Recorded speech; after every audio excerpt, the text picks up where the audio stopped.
अजित पर्वाच्या नवसंकल्प शिबिरास उपस्थित आपले राष्ट्रीय अध्यक्ष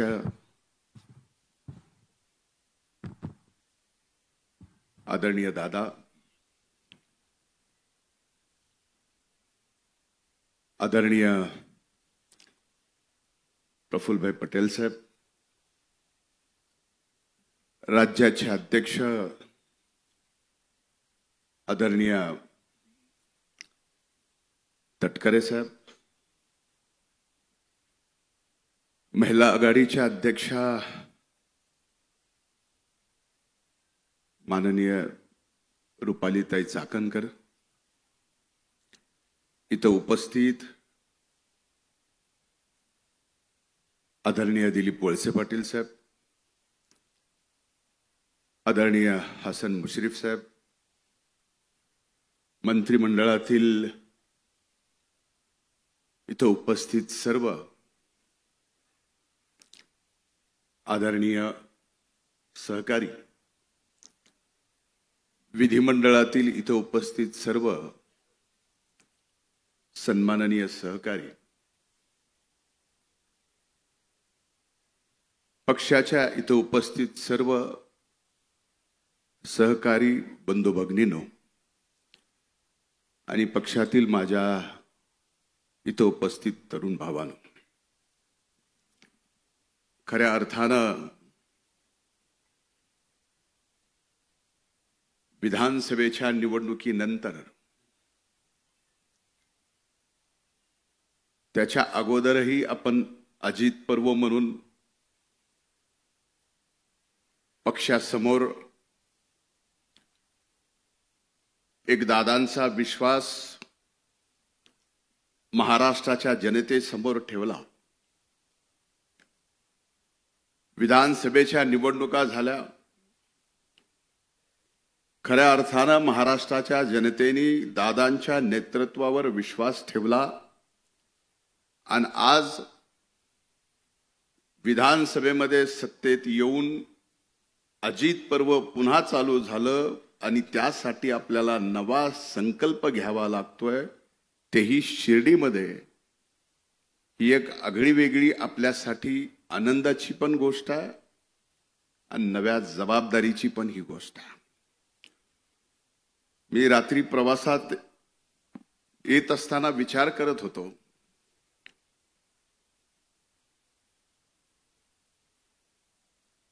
की शिर्डीच्या या बाबांच्या पवित्र भूमीमध्ये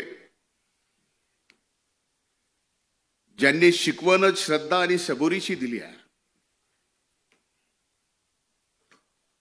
आपल्या पक्षाने सुद्धा 17, 18, 19 तारखेला या बाबांच्या पवित्र भूमीमध्ये श्रद्धा आणि सबुरीची शिकवण देत असताना काही दिवस अगोदर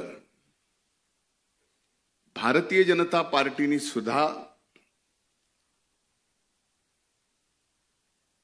त्यांचं राज्याचं अधिवेशन याच साईबाबांच्या पवित्र भूमीत ठेवलं। तिथं सुद्धा बाबांची ती शिकवण होती, श्रद्धा आणि सबुरी। सांगायचा मुद्दा एवढाच आहे, महायुतीत सत्तेत आपण आहेत, सत्तेतल्या 2 पक्षांनी शिर्डीमध्ये बाबांच्या या पवित्र भूमीत जिथं श्रद्धा आणि सबुरी शिकवली जाते, तिथं सत्तेत आल्यानंतर पक्षावर निश्चिम श्रद्धा ठेवावी लागते आणि पक्षाच्या नेतृत्वात विश्वास ठेवून सबुरीची शिकवण सुद्धा अंगी घ्यावी लागते। कदाचित हेच कारण असू शकतं म्हणून या शिर्डीच्या बाबांच्या दरबारात आज राष्ट्रवादी काँग्रेस पार्टीचं अजित पर्व एक नवसंकल्प आपल्याला हाती घेण्यासाठी या शिबिरात बोलवलेला आहे। खरं तर मी अनेकदा दादांच्या बाबतीमध्ये, पक्षाच्या विचारांच्या बाबतीमध्ये मी बोलत आलेलो आहे। माझ्यापेक्षा अनेक मान्यवर राष्ट्रवादी काँग्रेस पक्षामध्ये मी या पक्षात यायच्या अगोदरपासून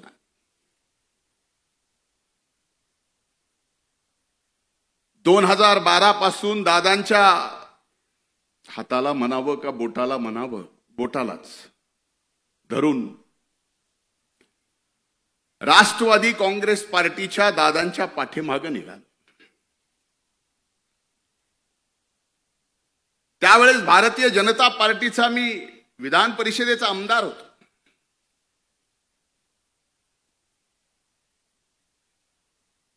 आमदारकीचा राजीनामा द्यायला लावला. राष्ट्रवादी काँग्रेस पक्षाकडून मला आमदार केलं. ती 2013 ची गोष्ट. 2014ला महाराष्ट्रात विधानसभेच्या निवडणुका झाल्या आणि आपलं आघाडीचं त्यावेळेसचं सरकार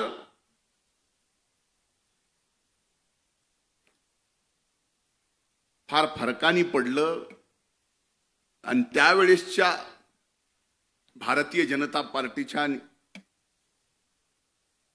सरकार आला. मला माहित नाही माझ्या त्यावेळेस, माझ्यासाठी पक्ष म्हणजे त्यावेळेस दादानी मला माझ्यात काय पाहिलं आणि माझ्यावर विधान परिषदेच्या म्हणजे वरिष्ठ सभागृहाच्या विरोधी पक्ष नेतेपदाची जबाबदारी अतिशय कमी वयात माझ्या खांद्यावर टाकली. दादा म्हणूनच आज हा धनंजय मुंडे अजित पर्वच्या नवसंकल्पाच्या या शिबिरात एकदा विरोधी पक्ष नेता म्हणून, 5 वर्षात 2दा मंत्री म्हणून आणि पुन्हा सरकार आले म्हणून तिसऱ्यांदा मंत्री म्हणून या ठिकाणी ताठमानानं उभं राहून बोलू शकतो. ही ताकद दादांची एकदा पाठीमागे उभी राहिली.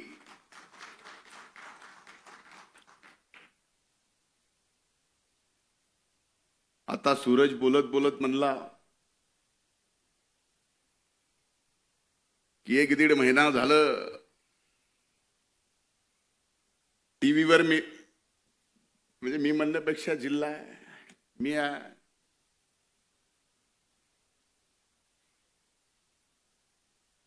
सूरज नाम है इसीलिए तो बदनामी पीछे है. नाम ही नहीं होता तो बदनामी थोड़ी होती. पण एक निश्चित सांगतो, आदरणीय तटकरे साहेब साक्षीदार आहेत.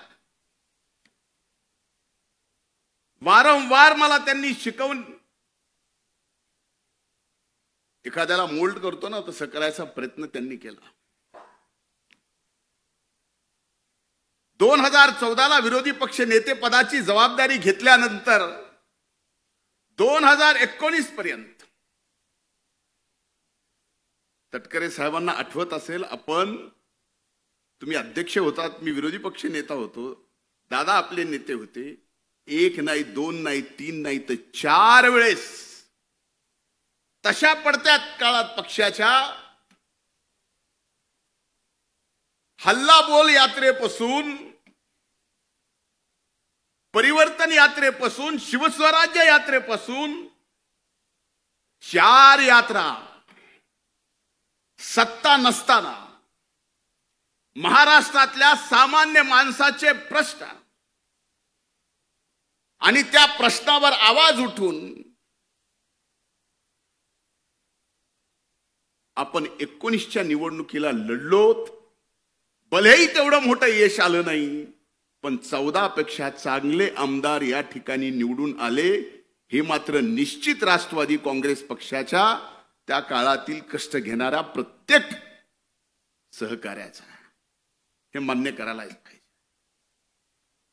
आता 19 नंतरचा पुढचा काळ तसा सांगणं कितपत योग्य आहे, पण सांगितला गेला पाहिजे. का सांगितला गेला पाहिजे? अगदी पहाटेच्या शपथविधीच्या बाबतीत त्याला पहाट म्हणत नाहीत असं दादा नेहमी म्हणतात.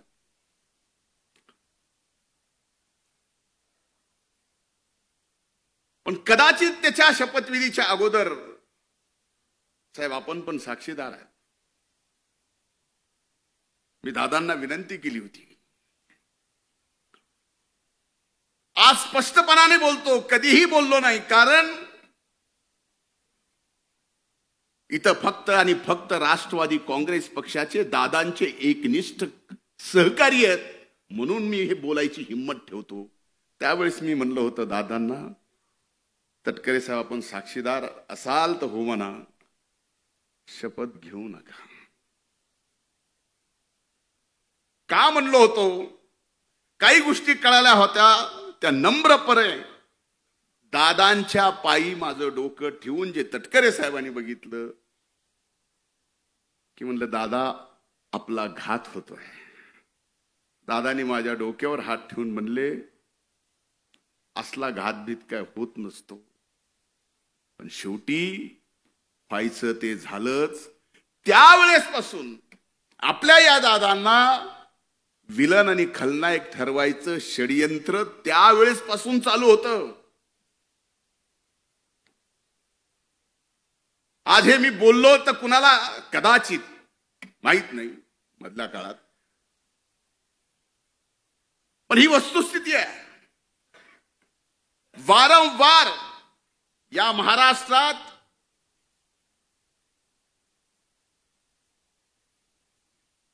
आदरणीय पवार साहेबांच्या नंतर महाराष्ट्रात राष्ट्रवादी काँग्रेस पक्ष प्रामाणिकपणाने पुढे आणण्यासाठी, आणि तो पक्ष पुढे आणण्यासाठी नाही तर ती ताकद म्हणून, आणि ती ताकद महाराष्ट्रात सत्तेत म्हणून आणायचा प्रयत्न जर इमानदारीनं कुणी केला असेल तर आदरणीय दादांनी केला, हे नम्रपणानं मला या ठिकाणी आपल्या सर्वांच्या समोर सांगावंसं वाटतं.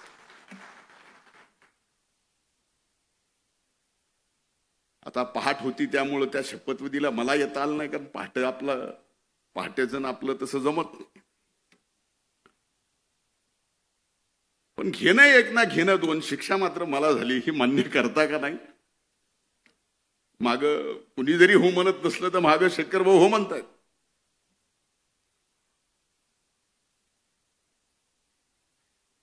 त्यानंतर ज्या वेळेस सर्व राष्ट्रवादी काँग्रेस पक्षाच्या मान्यवर नेत्यांनी ठरवलं की आता आपल्याला भारतीय जनता पार्टी सोबत युती करावी लागते, दादांनी तो निर्णय घेतला आणि आपण सर्वजण दादांच्या पाठीमागे खंबीरपणानं उभं राहिलो.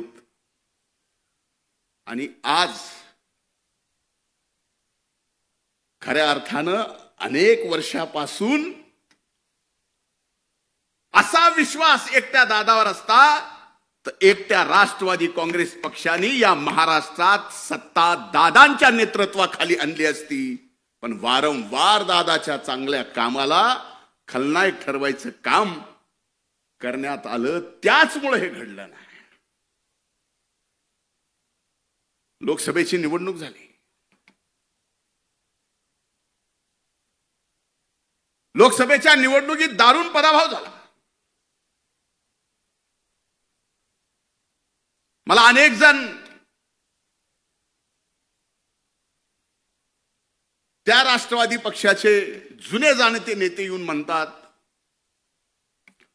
तू कशाला लोकसभेला वहिनीच्या प्रचाराला आला? त्याच्यामुळं तुला आता बघ विधानसभेत काय होते. जे व्हायचंय ते होईल. मला पक्षाने सांगितलं जा तिथं सभा घे. सभा घेतल्यानंतर त्याचा परिणाम माझ्यावर काय होईल याचा विचार करणारा एवढ्या हलक्या काळजाचा मी राष्ट्रवादीचा आणि दादाचा कार्यकर्ता नाही. आणि माझी विनंती आपल्याला, आपल्यापैकीही कुणी नाही नसणारच, पण हो हे सगळं केल्यानंतर त्याची किंमत मोजावी लागते. मोजावी लागली तरी 72, त्याला कमीपणा लागला. त्याचा राग धरला. जो संकल्प काही जणांना पाडण्यासाठी मुश्रीफ साहेब आहेत, आदिती माया, मैं खुद गब्बर है, वळसे पाटील साहेब आहेत, यांना पाडायचंच अशी यादी कमी नव्हती.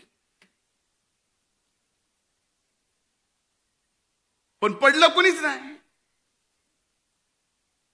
तुम्ही लाखभर मतांना आलात, मी जरा जास्त मतांना आलो म्हणून मला भोगावं लागायला की काय असं मला वाटायला लागले.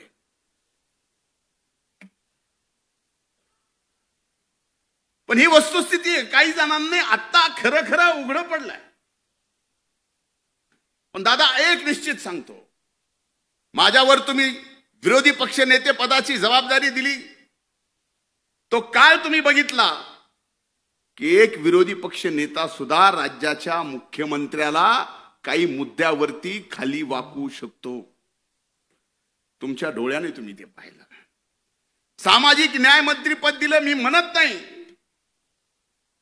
की तो माझ्यावर अन्याय होता, तोही मी न्याय म्हणून स्वीकारला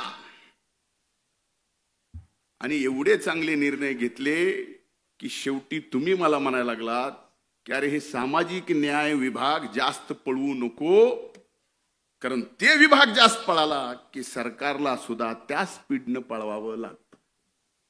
इकडे लाख 2 लाखाचा एखादी योजना विद्यार्थ्यांना काढली की इकडे अनेक विभागाच्या त्या योजना त्या विभागाला काढावं लागायच्या. अरे ज्या जातीपातीवरती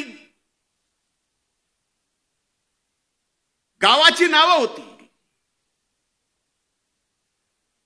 ती महाराष्ट्रातली जातीपातीची गावाची नावं बदलण्याचं काम सुद्धा दादा तुमच्या नेतृत्वाखाली तुमच्या एका कार्यकर्त्याला सामाजिक न्याय मंत्रीपद दिल्यानंतर हे करता आलं. कृषी मंत्र्याची जबाबदारी दिली कोकाटे साहेब. फार चांगलं खातं आहे काम करायला, विभाग फार चांगला आहे. आपण सकाळी चांगलं काम करतो, खरंच चांगलं काम. आपण जिम्मेदारी दिली दादा, 1 रुपयात या देशात 1 रुपयात पहिलं राज्य आहे, ज्या राज्यात पहिलं राज्य आहे महाराष्ट्र, ज्या राज्यात 1 रुपयामध्ये पीक विमा योजना आणली. आज त्या पीक विम्याच्या बाबतीमध्ये सभागृहात दादा तुमच्या सगळ्यांच्या समोर पीक विम्याच्या बाबतीत आरोप झाले की ज्या 1 रुपयाच्या पीक विम्यामध्ये 11,000 कोटी रुपये पीक विमा कंपनीला या महाराष्ट्राच्या शेतकऱ्याला द्यावे लागले. हे रेकॉर्डवर आहे, मी सांगत नाही, पण तरी आरोप होतात, अनेक गोष्टीचे आरोप होतात. चिंता ही नाही की आरोप विरोधातले करतात, चिंता ही आहे दादा नवसंकल्प करताना की आरोप महायुतीतले करतात. चिंता तो इस बात की है. आज धनंजय, आज मी गटलोय म्हणून मला, उद्या अनेक जण आहेत ते गटलेत म्हणून त्याला, पण पक्ष म्हणून आमच्या सारख्याला दादा काही नको. आम्ही इथं सगळेच कुणाशीही लढू, कुणाशीही खेटू, परवा नाही. तुम्हाला माहिती आहे, आपल्यापैकी अनेक जणांना माहिती आहे, ज्या स्वर्गीय मुंडे साहेबांच्या विरोधात कुणी बोलायला आणि लढायला त्यावेळेस तयार नव्हतं. दादा फक्त तुम्ही माझ्या मागे होतात म्हणून त्या परळी वैद्यनाथ मतदारसंघात 14ला हरलो असून 19ला दादा पक्ष सत्तेत आला नाही, पण परळी विधानसभा मतदारसंघ कधी कुणी विचार केला नव्हता राष्ट्रवादी काँग्रेस पक्षाच्या घड्याळावर निवडून येईल. दादा आणून दाखव. बळ दिल्यानंतर आणि आपल्या मागे नेता आहे हे बघितल्यानंतर अनेक जण एव्हरेस्ट सारखा डोंगर सुद्धा चढून तिथं आपल्या पक्षाचा झेंडा लावू शकतात. हे एक उदाहरण द्यायचं म्हणून मी परळीचं दिलंय. समजू नका की मी काय दिवे लावलेत ते, असं बिलकुल नाही. वस्तुस्थिती आहे. अनेक गोष्टी सांगितल्या पाहिजे. आज एकीकडं ह्या सगळ्या परिस्थितीमध्ये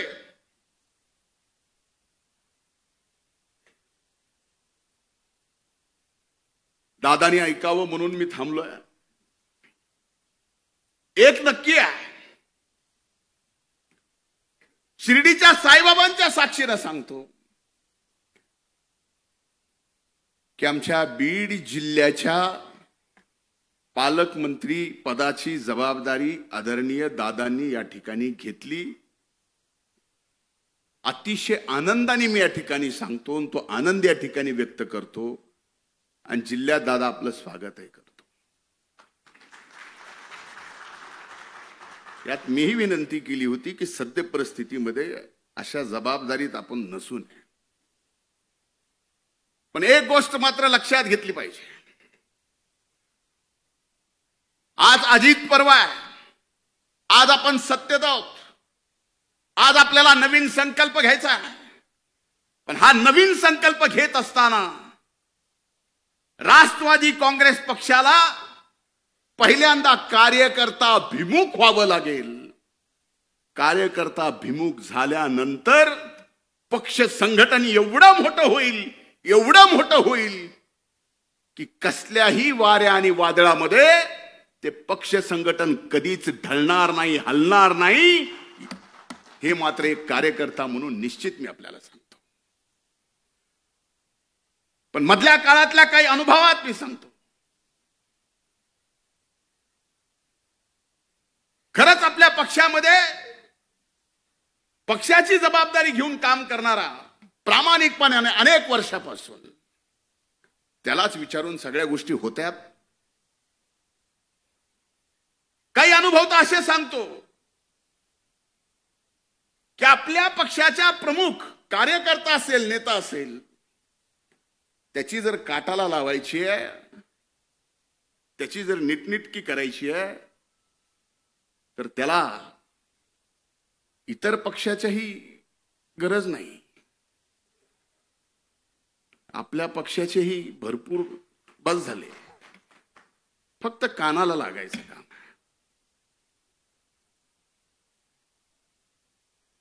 यानी काय होणार आहे?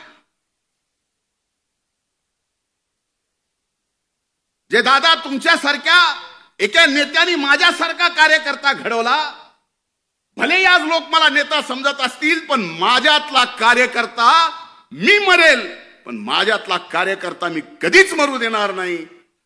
त्यावेळेसच नेता जिवंत असतो. त्याच्यातला कार्यकर्ता मेला त्यावेळेस नेता संपला, पक्ष संपला.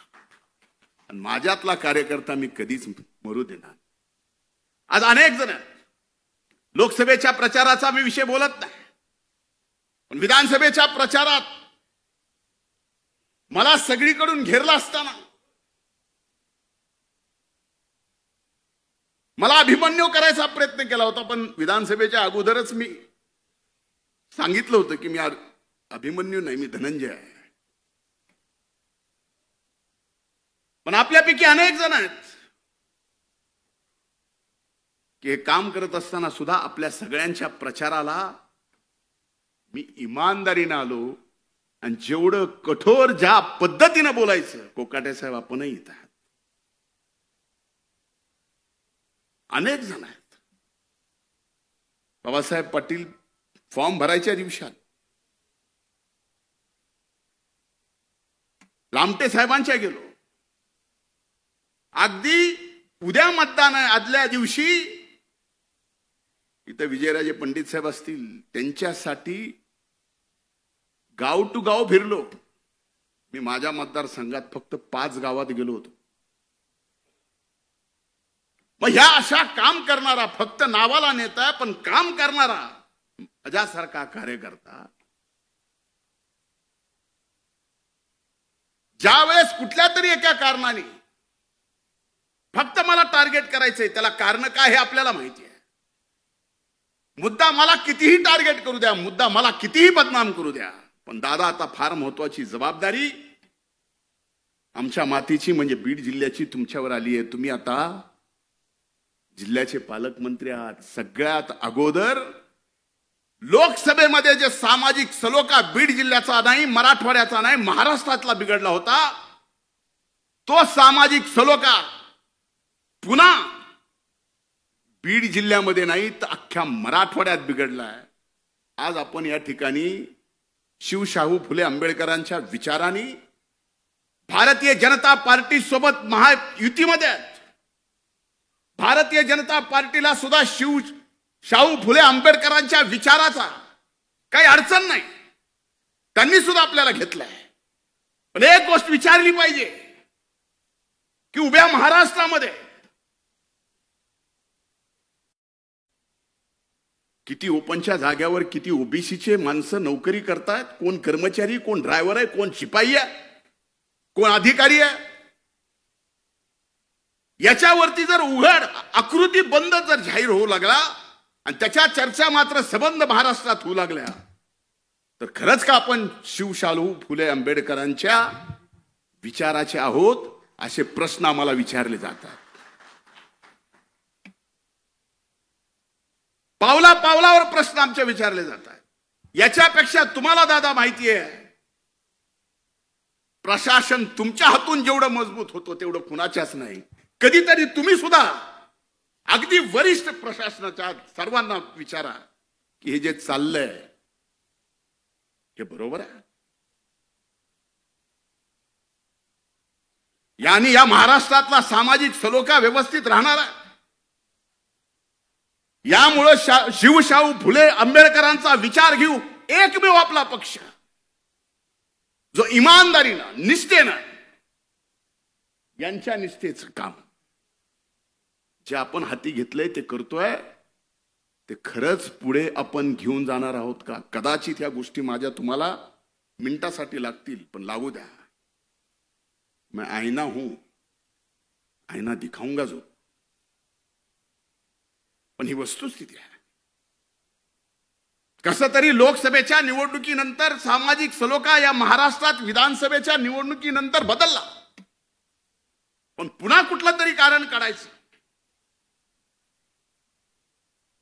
हो, बीड जिल्ह्यामध्ये मस्साजोगचे आमचे सरपंच संतोष देशमुख यांची निर्गुण हत्या झाली. ज्यांनी केली ती गुन्हेगार, त्या कृत्याचं कुणीही समर्थन करू शकत नाही. आणि ज्यांनी केले असेल त्यांना फासावर लटकवलंच पाहिजे. आज प्रत्येक जाती धर्मात 5-10% गुन्हेगार आहेतच. कुणी उठून सांगावं की हो माझी अशी जात आहे, हो असा माझा धर्म आहे, एकही गुन्हेगार सापडणार नाही. सांगावं.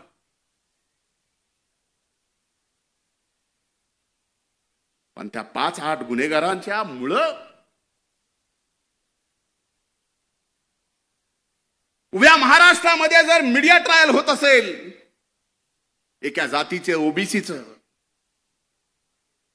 तर लोक आता एवढे राहिले नाही.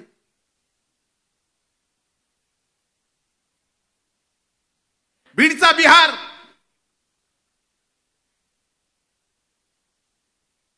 परळीत तालिबान. आम्हाला दुःख होत नाही. आमचा बीडचा बिहार अर्ध्याच्या वर 6 महिने ऊस तोडायला तुमच्याकडे असतो. त्याचा बिहार केला जातो. आणि कुणी महायुतीतल्या आपल्या पक्षातल्या लोकांनी परळीला तालिबान केले जातं. जे परळी 12 ज्योतिर्लिंगापैकी पंचम स्थान असणारं, 5वं स्थान असणारं परळी वैद्यनाथाचं ज्योतिर्लिंग आहे. दादा, काही दिवसानं शिवरात्री आहे.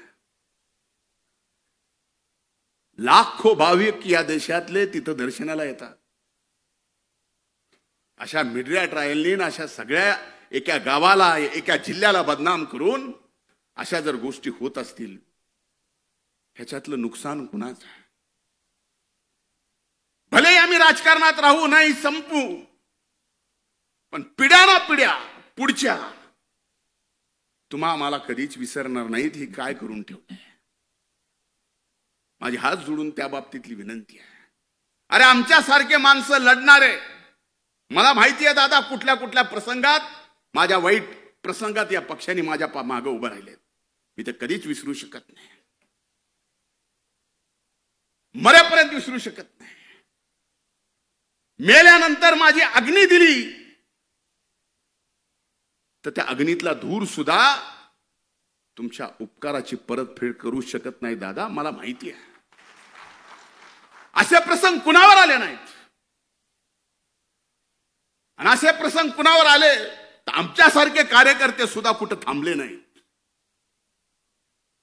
कुणी अंगावर आलं तर आम्ही सुद्धा आमच्या नेत्यासाठी शिंगावर घ्यायचं कमी केलं नाही. आत्ताच्याच प्रसंगात एक गोष्ट तुमच्या सगळ्याच्या समोर आली की मी मुंबऱ्याला नजीब मुल्ल्याच्या प्रचाराला का आलो, म्हणून ते सगळं चाललंय. ह्या सगळ्या गोष्टीचा विचार होणं आवश्यक आहे. आमच्या सारख्यानं एक लहान मतदारसंघ ज्यावेळेस पक्षासाठी बांधलाय,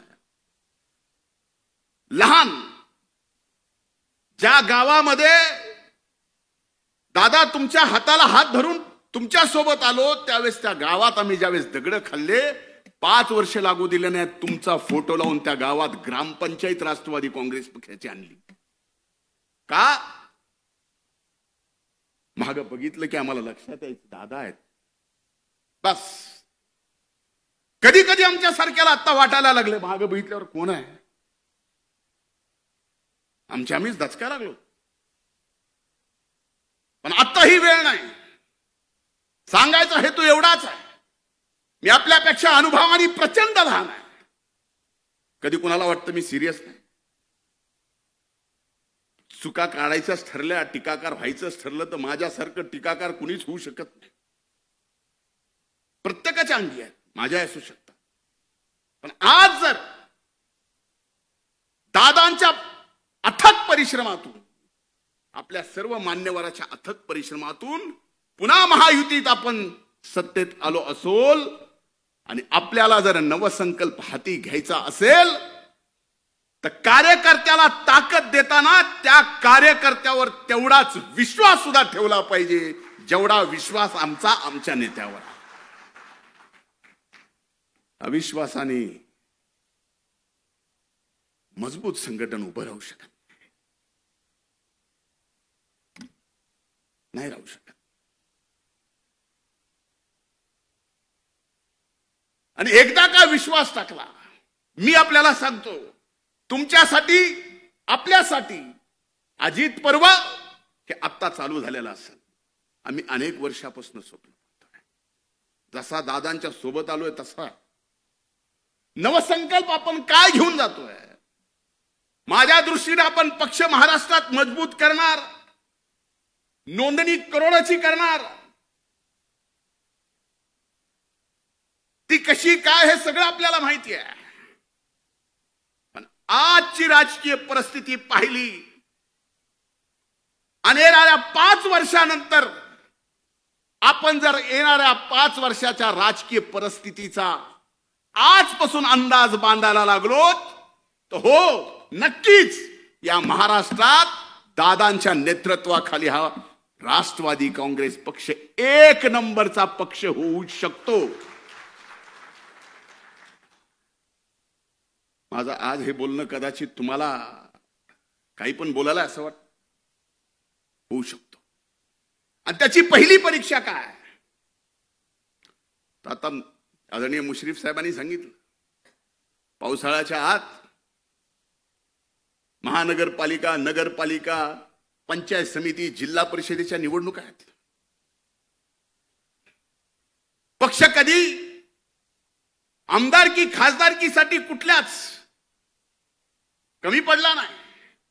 पण आज पक्षाच्या वतीनं मी आपल्याला सांगतो, की या नगरपालिकेच्या, महानगरपालिकेच्या, पंचायत समितीच्या, जिल्हा परिषदेच्या तुमच्या निवडणुकीला सुद्धा हा पक्ष कुठंच कसाच कसल्याच अर्थानं कमी पडणार नाही. पण आपल्याला जिंकायचंय हा नवसंकल्प आहे पहिला.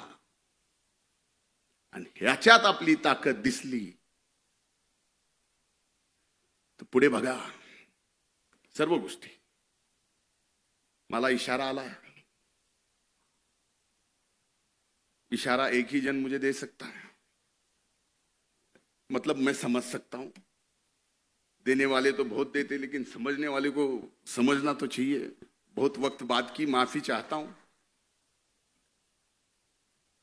घड्याळ तेच, वेळ नवी. त्यामुळे माझी आज या अजित पर्वाच्या नवसंकल्प शिबिरामध्ये मला बोलायला परवानगी दिली त्याबद्दल पक्षाचे मी हृदयपूर्वक आभार. आणि दादा एक शब्द देतो पक्षासाठी, मी एक निष्ठावंत कार्यकर्ता आहे. माझी जडणघडण कार्यकर्त्यातून झालेली आहे. उद्या तुम्ही माझ्यासारख्यावर पौंडेचेरीचा जरी जबाबदारी दिली ना तरी तिथं जाऊन पूर्ण वेळ काम करायची तयारी माझ्यासारख्याची आहे. त्याच्या बाबतीत काही म्हणजे मी काही जरी म्हणत असलो तर ही वस्तुस्थिती, कारण हे मी डोळ्यात डोळे घालून आपल्या पक्षाच्या सर्वांच्या समोर बोलतोय.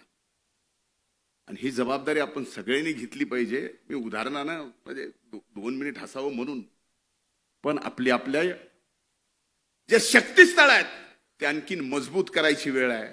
हेच खरा अजित पर्व आहे, हेच खरा नवीन संकल्प आहे. खूप खूप धन्यवाद. जय हिंद, जय महाराष्ट्र.